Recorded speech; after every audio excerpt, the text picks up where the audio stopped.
اس میں ان لڑکیوں کے نام بھی ہوں گے نا؟ میں نے کہا، جو مینیجر کے ساتھ رہیں اور پھر بدنام ہو کے چلی گئیں یا نکالی گئیں۔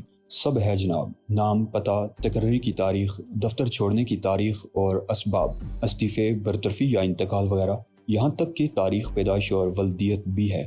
غلام علی نے کہا، اب میرا پتہ اور ٹیلی فون نمبر لکھ لو۔ میں نے کہا، ایک نمبر ہے ایس پی زامن رضوی صاحب کے گھر کا، دوسرا مسٹر عبدالودود منظر کا اور تیسرا مس رابعہ قاری کا۔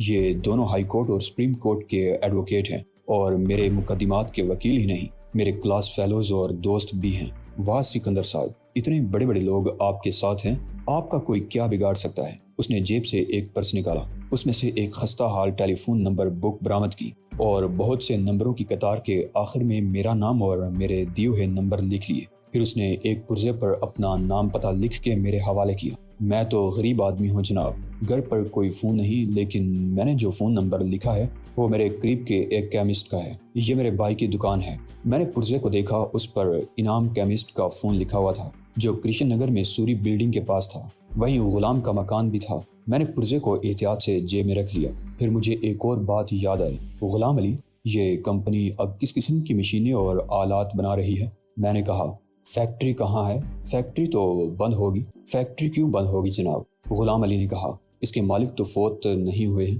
کیا مطلب؟ میں نے کہا، فیکٹری کا مالک کوئی اور ہے، آپ کو تو کچھ بھی معلوم نہیں۔ اس نے حیرانی سے مجھے دیکھا۔ جناب، فیکٹری اب شادرے میں ہے، لیکن اسے 2 سال پہلے فروخت کر دیا گیا تھا۔ معلوم نہیں ایسا کیوں کیا گیا۔ پہلے ہم خود اپنی مشینیں اور آلات بناتے تھے اور باہر بیچتے تھے، خراد مشینیں، ڈرل مشین اور ان کے پرزے اور آلات۔ اب ہم صرف برآمد کرتے ہیں اور ایک طرح سے ڈسٹریبیوٹر رہ گئے ہیں۔ ہو سکتا ہے فروخت کے معاہدے میں کوئی ایسی شک ہو کہ کمپنی کے سوا کوئی ان مشینوں کو فروخت برآمد نہیں کرے گا۔ اگر فیکٹری واقعی بک چکی ہے تو معاہدے میں ایسی کوئی شک نہیں رکھی جا سکتی جس کی روز سے نیا مالک اپنا مال ہمارے ذریعے سے نکالنے کا پابند ہو۔ میں نے مایوسی سے کہا، ممکن ہے تمہیں غلط فہمی ہوئی ہو، بیچنے کے بجائے فیکٹری کو کسی تیسرے پارٹنر کے سپرد کر دیا گیا ہو جو اپنے طور پر فیکٹری کے امور کا ذمہ دار ہو۔ فرض کرو میر شرافت علی نے کاروبار کے 3 حصے کر دیے اور ہر حصے کا نگران الگ کر دیا۔ پروڈکشن الگ، سیلز الگ ہو، اکاؤنٹس الگ، سیلز، مارکیٹنگ اور سیل پروموشن کا اس نے اپنے پاس رکھا ہو اور اکاؤنٹس کا ذمہ دار میرے والد مرحوم وزیر خان کو بنا دیا ہو، صرف دستاویزات اور حسابات پر دستخط کرنے کے لیے، کیونکہ اکاؤنٹس کے سربراہ کے پاس اپنی میز پر بیٹھ کے جمع تفریق کے اعداد و شمار دیکھنے رہنے کے سوا کچھ کام نہیں ہوتا، اور یہ کام بھی ماتحت کرتے ہیں یا مشینیں کرتی ہیں۔ اہم شعبے پروڈکشن اور سیلز کے تھے۔ سیل پروموشن کے نام پر وہ دنیا میں ہر جگہ جا سکتا تھا، کوئی ایجنٹ مقرر کر سکتا تھا اور اس طرح اپنے رابطے استوار کر سکتا تھا تاکہ اس کا ناجائز کاروبار پھیلے۔ پروڈکشن والے مشینوں کی جگہ کچھ اور باہر بیچتے ہوں گے۔ ناجائز کاروبار اسمگلنگ کا ہی ہو سکتا ہے، اور یہاں سے یورپ اور امریکہ کیا اسمگل کیا جا سکتا ہے؟ میری عقل تو اندازہ کرنے سے قاصر ہے جناب۔ غلام علی نے خشک حلق کو ترک کرنے کے لیے تھوک نگلا۔ بلکہ معاف ہے، کتنے اطمینان سے میں یہاں ملازمت کر رہا تھا اور خوش تھا کہ رزق حلال کھا رہا ہوں۔ بدبختوں نے اپنے ساتھ میری عاقبت بھی خراب کی۔ اسمگلنگ، توبہ توبہ، تم نے نادانستگی میں ایسا کیا تھا غلام علی۔ خدا نیت کو دیکھتا ہے اور تم اسمگلنگ میں ملوث نہیں ہوئے۔ میں نے کہا، یہاں سے نہ سونے کی اسمگلنگ ہوتی ہے، نہ ملکی مصنوعات کی، نہ آرٹ کی اور نہ واردات کی۔ ملک دشمن عناصر کرنسی کی اسمگلنگ کرتے ہیں اور سماج دشمن بلکہ انسانیت دشمن عناصر منشیات کی اسمگلنگ۔ منشیات میں خطرات زیادہ ہیں، مگر یہی کاروبار اتنے منظم پیمانے پر ہوتا ہے اور اس میں منافع بھی اتنا ہی زیادہ ہے۔ چرس، حشیش، ہیروئن کے دندے میں لاکھوں سے کروڑوں بنائے جاتے ہیں، اور یہ ہو سکتا ہے کہ مشینوں کے کریٹ کسی طرح منشیات باہر بیچنے کے لیے استعمال ہو رہے ہوں۔ یا میرے معبود! غلام علی نے دونوں کانوں کو ہاتھ لگا کے فریادی لہجے میں کہا، مجھے ہر آفت سے بچا۔ میرے چھوٹے چھوٹے بچوں کا والی وارث تو ہی ہے۔ گھبراؤ نہیں غلام علی، اطمینان سے کام کرتے رہو جیسے آج تک کرتے آئے تھے۔ میں نے کہا، اب تک تم بے خبری کے اندھیرے میں تھے، اب خدا نے تمہیں موقع دیا ہے کہ اس برائی کا خاتمہ کرنے کے لیے اپنی عقل اور توانائی کا صحیح استعمال کر سکو۔ تم میرے ہاتھ مضبوط کرو، انشاءاللہ تم کو اس کا صلہ ملے گا، خدا کی طرف سے بھی، اور میں اسے صلہ تو نہیں کہوں گا، لیکن میں کامیاب ہوا تو مجھے پرانی وزیر خان اینڈ کمپنی قائم کرنے کے لیے ایک مخلص، ایماندار اور قابل اعتماد ٹیم کی ضرورت ہوگی جس کی کمان تم کرو گے۔ تقدیر نے ساتھ دیا اور میں مالک بنا تو تم مینیجر بنو گے۔ غلام علی کا چہرہ فرط جذبات سے تمتمانے لگا۔ انشاءاللہ جی انشاءاللہ، اس نے بمشکل تمام کہا۔ میں نے جو کام بتائے ہیں یاد رکھنا، فون تم کسی بھی وقت کر سکتے ہو اور پیغام چھوڑ سکتے ہو اگر میں نہ ملوں۔ میں نے اٹھتے ہوئے کہا، ہاں یہ بتاؤ تمہیں کچھ معلوم ہے فیکٹری کا مالک کون ہے؟ جی۔ اس نے پھر جیب میں سے وہی اڑتے ہوئے رنگ والا چرمی پرس نکالا۔ ان کا یہ کارڈ ہے، اس میں سب کچھ ہے، نام، پتہ، فون نمبر۔ کارڈ پر نظر ڈالتے ہی میری نگاہوں کے سامنے ایک خیرہ کن روشنی آ گئی۔ پھر دوسری سرچ لائٹ کی چکا چوند نے میرے سامنے اندھیرے کی چادر تان دی اور اس چادر سے ایک ہاتھ نکلا جو نائلن کی ڈور سے بنی ہوئی کار کی سخت گیند کو بڑی مہارت سے ایک دائرے میں گردش دے رہا تھا۔ میں پھر بیٹھ گیا۔ کارڈ پر لکھا تھا Chaudhry Dilawar, proprietor MWD engineering complex, Sikandar site. Ghulam Ali کی پرتشویش آواز آئی، آپ کی طبیعت تو ٹھیک ہے نا؟ میں فوراً سنبھل گیا۔ ہاں طبیعت کو کیا ہونا ہے، میں نے مسکراتے ہوئے کارڈ کو جیب میں رکھ لیا۔ دراصل مجھے خیال آ گیا کہ ہم بل ادا کیے بغیر جانے کے لیے کھڑے ہو گئے تھے۔ بات تو کچھ نہیں مگر صبح کی ہوتی ہے۔ نروس ٹائپ غلام علی نے اطمینان کا سانس لیا۔ وہ آسانی سے شک میں مبتلا ہو جانے والا شخص تھا اور اتنا سادہ دل اور سادہ لوگ کہ آسانی سے مطمئن بھی ہو جاتا۔ جب ویٹر بل کی بقایا رقم لانے گیا ہوا تھا تو یک لخت مجھے ایک اور خیال آیا اور میں نے کارڈ نکال کے دیکھا۔ غلام علی، یہ MW تو پہلے بھی تھا، میر وزیر ڈی اس میں دلاور کے نام کا ہے، جس کا مطلب یہ ہوا کہ MWD ایک ہی کمپنی ہے اور یہ تینوں اس کے حصے دار ہیں۔ میرا اندازہ درست تھا، تم اپنا کام کل تک مکمل کر لو گے؟ وہ تو جناب مینیجر کے آنے پر ہے، غلام علی نے کہا، جو میرا اندازہ درست ہونے سے بھی متاثر ہوا تھا۔ دیکھ لیتے ہیں، اگر وہ آج آ گیا تو کل تک فہرست آپ کو مل جائے گی۔ مینیجر آ گیا تھا۔ ہم سب واپسی پر میر وزیر اینڈ کمپنی کے سامنے سے گزرے تو نیچے سڑک کے کنارے ایک نیلے رنگ کی ٹویوٹا کراؤن گاڑی کھڑی تھی۔ غلام علی نے مجھے بتایا کہ یہ چاروں دکانیں جو آفس کے نیچے ہیں اپنی ہی ہیں اور گودام کے طور پر استعمال ہوتی ہیں۔ پہلے ان کو کرائے پر حاصل کیا گیا تھا، پھر خاصی قیمت دے کر خرید لیا گیا، لیکن ان کو آج تک کھلتے بند ہوتے نہیں دیکھا گیا۔ غالباً آفس کے اندر ہی سے کوئی راستہ ہے نیچے اترنے کا۔ میں نے یہ بات نوٹ کر لی اور غلام علی سے کہا کہ وہ 1 گھنٹے بعد آئے کیونکہ میں مینیجر سے ملاقات کرنا چاہتا ہوں۔ غلام علی سیدھا نکل گیا تو میں نے دروازے کو دھکیل کر زینے پر قدم رکھا اور اوپر پہنچا۔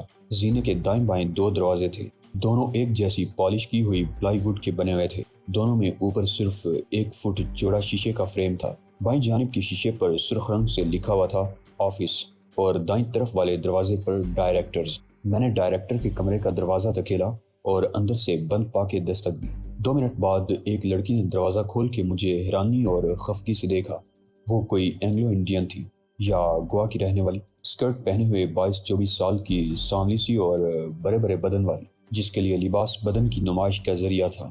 اس کے بال شانوں تک کٹے ہوئے اور کسی ماہر ہیئر ڈریسر کی محنت سے بنا ہوا مصنوعی ریشم کا ڈیر تھے جو پھسل کر پھیلتا تھا اور سر کی ایک جنبش سے پھر سمٹ جاتا تھا۔ اس نے لپسٹک ابھی ٹھیک کی تھی۔ یس، وہ انگریزی میں بولی، کیا چاہیے تمہیں؟ مجھے مسٹر ڈی سلوا سے ملنا ہے، میں نے کہا۔ سوری، وہ ابھی یورپ کے دورے سے واپس آئے ہیں اور آج کسی سے نہیں مل سکتے، وہ بولی، لیکن میں ان سے پوچھ کے آپ کو کل کے لیے اپائنٹمنٹ دے سکتی ہوں۔ آپ یہاں انتظار کریں گے؟ کرنا ہی پڑے گا، میں نے کہا اور وہ تھوڑا سا مسکرا کے واپس ہوئی۔ 10 سیکنڈ بعد میں اندر داخل ہوا اور اس طرح کہ اسے خبر بھی نہ ہوئی۔ قالین پر بے آواز قدموں سے چلتا ہوا میں تقریباً اس کے ساتھ ہی ڈی سلوا کے کمرے میں داخل ہو گیا۔ ڈی سلوا گھومنے والی کرسی پر بیٹھا تھا اور اس کے پاؤں میز پر رکھے تھے۔ اس نے کوٹ اتار کے کرسی کی پشت پر لٹکا دیا تھا اور ٹائی ڈیلی کر کے قمیص کا اوپر والا بٹن کھول لیا تھا۔ اس کی سیکرٹری نے ایک واجبی سی چیخ ماری جو برہمی، افسوس اور پریشانی کی علامت تھی۔ وضاحت کرنا چاہیے کہ مجھے اس نے روکا تھا، پھر مجھ سے مخاطب ہوئی کہ میں نے نامعقولیت کا ثبوت کیوں دیا۔ پھر ڈی سلوا نے اسے روک دیا، میز پر سے پیر نیچے کیے اور سیدھا بیٹھ گیا۔ تم پڑھے لکھے اور مہذب آدمی نظر آتے ہو، اس نے گلاس کے باقی ماندہ مشروب کو حلق سے اتار کے کہا۔ تمہیں تجربہ نہیں ہوا کبھی کسی بزنس ایگزیکٹو کے کمرے میں جانے کا؟ اکثر ہوا ہے، میں نے کرسی گھسیٹ کر بیٹھتے ہوئے کہا۔ میں 4 سال انگلینڈ میں بھی رہا ہوں اور ہر جگہ میں نے یہی دیکھا ہے کہ مالک کبھی اپنے ماتحتوں کے کمرے میں جانے کے لیے ان سے اپائنٹمنٹ نہیں لیتے۔ نو لک ہیئر مین، اس نے برا سا منہ بنایا، تمہیں کوئی کام ہے مجھ سے تو بولو۔ مسٹر ڈی سلوا، میں نے اسی بے نیازی کے ساتھ جیب سے سگریٹ نکال کے لائٹر سے جلائی۔ مجھے یہاں کی صورتحال دیکھ کر مایوسی ہوئی۔ آفس بند ہے، سٹاف غائب ہے۔ کیا تمہیں دلاور نے اطلاع نہیں دی تھی کہ شرافت علی کو قتل کر دیا گیا ہے؟ اور تمہیں فوراً واپس آ جانا چاہیے۔ اگر نہیں دی تھی تو وہ سخت غیر ذمہ دار ہے، اور دی تھی تو تم what is all this nonsense. وہ میز پر مکہ مار کے بولا، who the hell are you? Take it easy mister De Silva. میں نے سخت لہجے میں کہا، میں اس کمپنی کا مالک ہوں، وزیر خان کا بیٹا سکندر بخت۔ حسب توقع یہ ڈرامائی اعلان بم کا دھماکہ ثابت ہوا۔ ایک لمحے کے لیے ڈی سلوا کا سانس رک گیا اور اس کی آنکھیں مجھ پر جمی رہ گئیں۔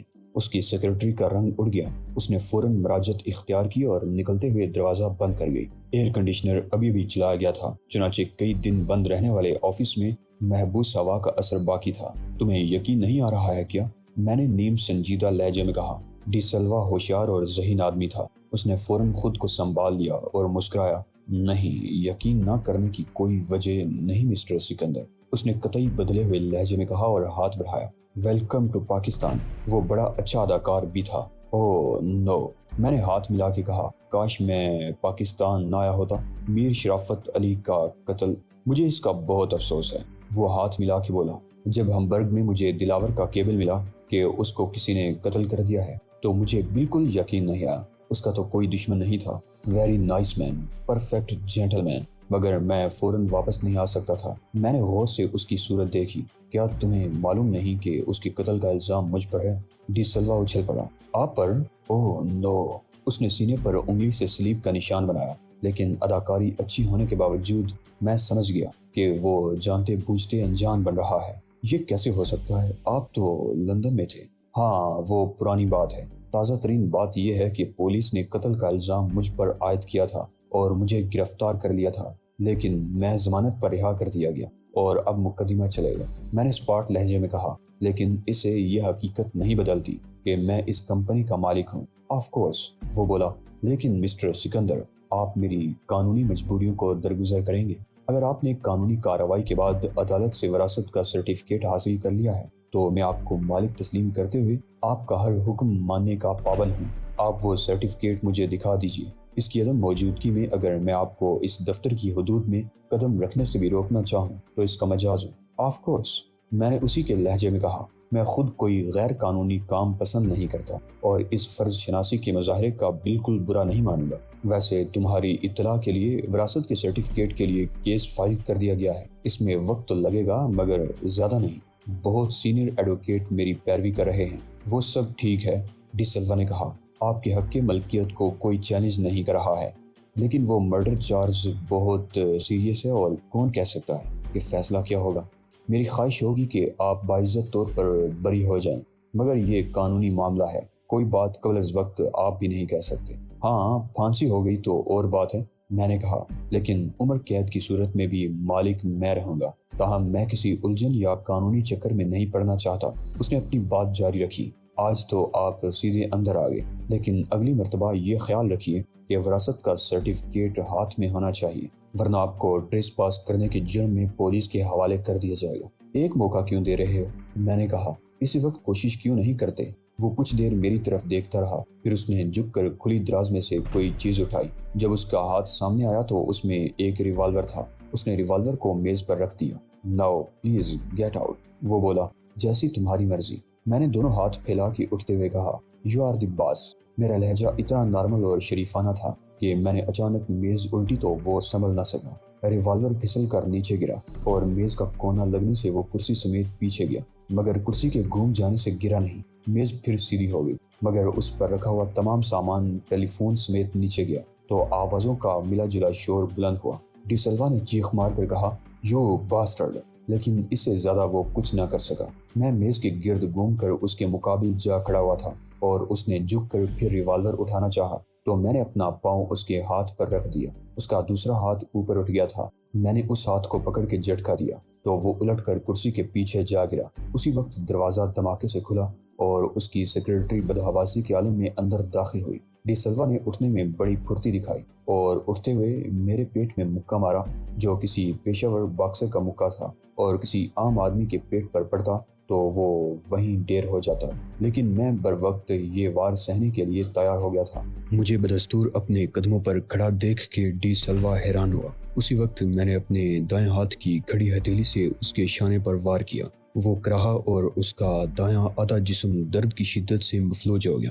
وہ سہارے کے لیے جھکا اور کرسی پر گر گیا۔ اس کی سیکرٹری کو اچانک احساس ہوا کہ اس کے فرائض چیخ مارنے پر ختم نہیں ہو جاتے۔ وہ واپس پلٹ کر بھاگنے والی تھی کہ میں نے اس کو جا لیا اور اس کا ہاتھ پکڑ کے اسے ڈی سلوا کی طرف پھینک دیا۔ اس نے دوسری چیخ بلند کی جو بالکل حقیقی خوف کی وجہ سے نکلی تھی۔ وہ میز سے ٹکرائی اور قالین پر گر گئی۔ تمہاری یہ سیکرٹری نازک اور نااہل ہے، میں نے کہا۔ اس کو باہر کے کمرے سے ہی پولیس کو فون کرنا چاہیے تھا، اور تم مالکوں کو کبھی شہزادہ مت سمجھو مسٹر مینیجر۔ بعض مالک اپنی حیثیت کو قانون کی مدد کے بغیر بھی تسلیم کرانا جانتے ہیں۔ زور بازو سے میں نے بلیک بیلٹ کے لیے کوشش نہیں کی، ورنہ لے سکتا تھا، مگر میں ہتھیار کے بغیر لڑنے کے فن سے اچھی طرح واقف ہوں۔ مجھے اب یقین آ گیا ہے کہ تم نے میر شرافت علی کو ضرور قتل کیا ہوگا۔ وہ مجھے خون آشام نظروں سے گھورتا رہا، لیکن میں تم سے سمجھ لوں گا۔ میرا نام ڈی سلوا ہے اور میرا نام سکندر ہے،